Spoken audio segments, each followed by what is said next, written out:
கோவை, சென்னை கல்லூரி மாணவர்கள் தயாரித்த உள்நாட்டு செயற்கைக்கோள்கள் பிப்ரவரி மாதம் 28ஆம் தேதி ஸ்ரீஹரிகோட்டாவில் இருந்து செலுத்தப்பட உள்ளதாக இஸ்ரோ தலைவர் சிவன் பெருமிதத்துடன் கூறினார்.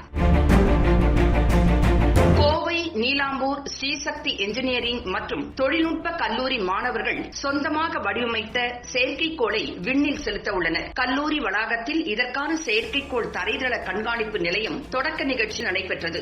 இஸ்ரோ தலைவர் சிவன் காணொலி மூலம் பங்கேற்று தரைதள கண்காணிப்பு நிலையத்தை துவக்கி வைத்து பேசினார். அப்போது அவர் கூறுகையில், கல்லூரி மாணவர்கள் வடிவமைத்துள்ள செயற்கைக்கோள் இஸ்ரோ தளத்திலிருந்து ஏவப்படுவது மிகவும் பாராட்டிற்குரியது. விண்வெளி ஆராய்ச்சிகளில் வரும் நாட்களில் நம் நாட்டில் அதிக அளவு மாணவர்களின் பங்களிப்பு இருக்கும் என்றார். கோவை, சென்னை மற்றும் நாக்பூர் பகுதிகளை சார்ந்த 3 கல்லூரிகளின் மாணவர்கள் தயாரித்துள்ள செயற்கைக்கோள்கள் பிப்ரவரி மாதம் 28ஆம் தேதி ஸ்ரீஹரிகோட்டாவில் இருந்து செலுத்தப்பட உள்ளது. இவை அனைத்தும் உள்நாட்டிலேயே தயாரிக்கப்பட்டது என்பதால் கூடுதல் சிறப்பு என்றார். கோவை மாணவர்களால் தயாரிக்கப்பட்டுள்ள ஸ்ரீசக்தி சாட் BSLV C51 என்ற செயற்கைக்கோள் 460 கிராம் எடை உள்ளது. பூமியிலிருந்து 500 - 575 கிலோமீட்டர் தூரத்தில் சுற்ற உள்ளதால் குறைந்த சுற்றுப்பாதை கொண்ட செயற்கைக்கோளாக இருக்கும். 300 செயற்கைக்கோள்களுக்கு இடையில் இது தகவல் தொடர்பு தொழில்நுட்பமாக செயல்படும் என்று கூறப்பட்டுள்ளது. இந்த செயற்கைக்கோள் பிப்ரவரி மாதம் 28ஆம் தேதி விண்ணில் செலுத்தப்படுகிறது.